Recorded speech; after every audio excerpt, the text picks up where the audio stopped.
Thank you for joining me for another Quick Hits conversation. I'm Dr. Robyn. With me today, I have Rob Bailey, Heather Villa, and Mohan Ananda. I want to talk about feedback. Not all of it is useful. So how do you decide if it's something you can use or if it's something you should disregard? Mohan, can you kick us off, please? Certainly. Feedback is really important. I mean, I know personally, anything I do, I like to see what others perceive it and what kind of thought, it's like, in my opinion, feedback helps you to growth as well as success. However, it's always a however. You need to get the right feedback. One thing you need, if you know who the person is giving the feedback, and depending upon their person's credibility, knowledge in that particular area, you should value that very much. If you think that person is not that knowledgeable what you're doing, and it is not really that important or relevant, then the feedback has no real utility. That's how I look at it. Another thing is sometimes people give feedback very generally. Like if you come up with a design, they will look at it and say, oh, I think it needs more time or more work, which is really it's not actionable. Not really useful. You have to have some specific feedback. That would be very valuable.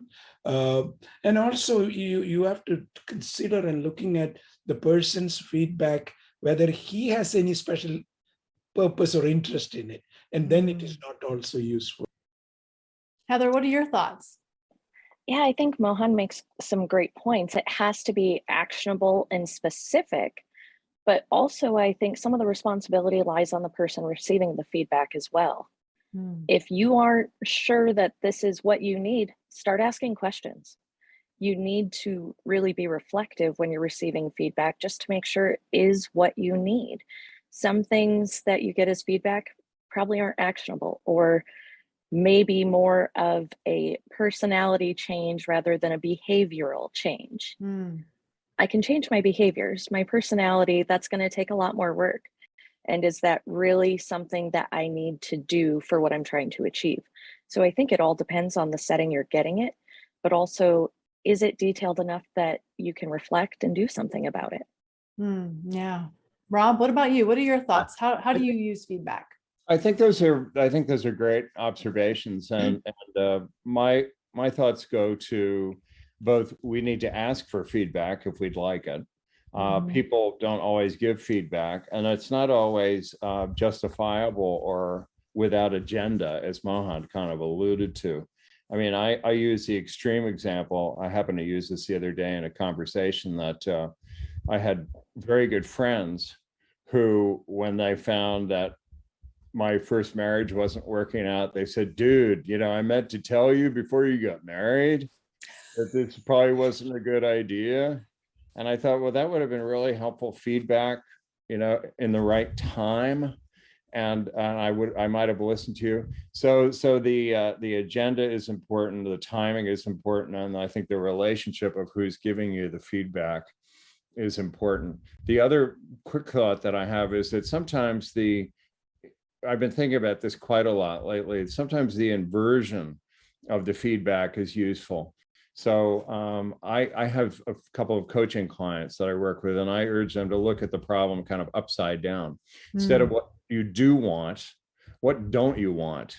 And it's been very interesting to hear, well, they kind of thought about that more subconsciously, maybe. So they're kind of more aware of that than they are what they do want. Right. Something that I want to go back to something Heather said, because I think it's true too. Some of it is on me. So yes, it depends upon who it comes from. It depends upon whether it's actionable. It has all these variables, but also I know for me, if I react really strongly to feedback, that's a good indication that I maybe should look at it. Because the things where somebody has said, oh, well, maybe blah, blah, blah. And I'm like, that's not a thing. If I go back and look at it, it's like, oh yeah, maybe that's a thing. Yeah, in my case, actually, I of course value, positive feedback, no question about it. But I kind of like people looking at my work or anything I do critically, meaning Mhm. they look at it and say, look, you have to do this in this way, it would help. So any kind of suggestion from a critical, objective review would be extremely valuable to me personally. And I take it, and in fact, sometimes those critical feedback creates innovative response from me. So that's something people should look at it. Of course, there are feedback you can see right from the beginning. These are totally nonsense, so we don't need to, we should ignore. So you should be able to kind of separate the good feedback from the bad feedback. If you cannot do it, then it's not really useful. Yeah, I recently read an article that was talking about how anything can be made better by doing drafts and getting feedback or comments in between, even just from anybody that you're looking for. And they were talking specifically about I think it was a 5-year-old who was drawing a picture of a butterfly. And I think it was a boy. He did multiple drafts. And by the end, it looked like a really, really good piece of art because he did all these little drafts where he did little changes. And I think that if you look at feedback as an opportunity to redraft something, then it's not as, oh, you did it wrong. It's more of a, oh, I just get to do another draft. Yeah, which is why we've recorded 5 times. No, Oh, that fast? that's not true. That's false. What were you saying, Mohan? I'm sorry.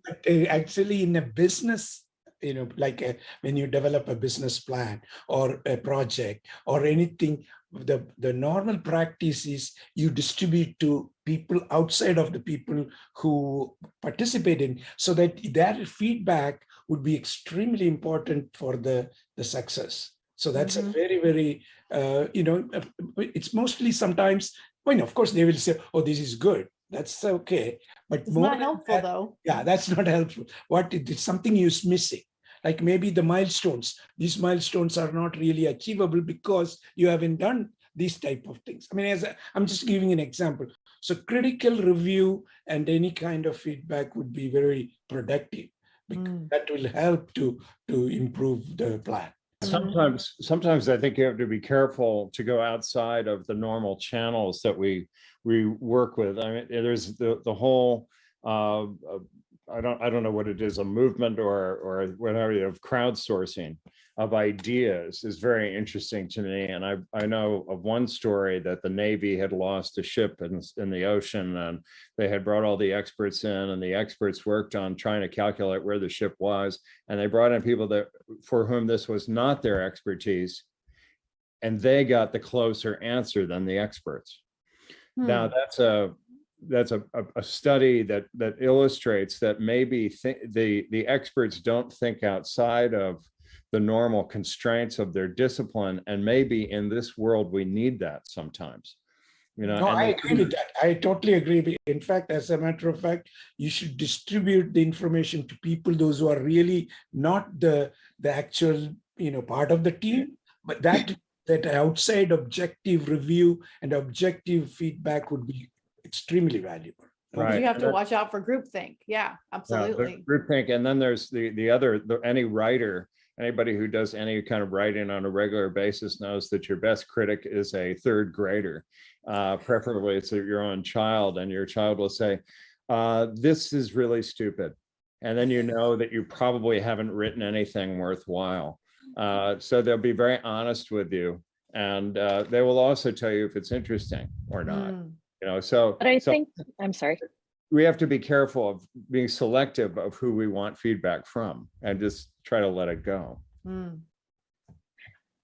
But I do think positive feedback is something we really haven't talked about a lot. I get just as much value from someone saying, hey, you did this really great, keep doing that, as I would from someone suggesting maybe we should do this differently. If I know what the expectations are for someone from the feedback that I'm getting, that's just as helpful, especially when you're working with customers, whether they're internal or external. If someone says, I really liked this, I'm going to keep doing that and hopefully meet their expectations and make sure they're satisfied as a customer. And that's a really good point for us to end on, because that is our 10 minutes. So thank you so much for having this conversation with me. I look forward to speaking to each of you again soon. And if you had feedback about this, please email me. We'll talk again soon.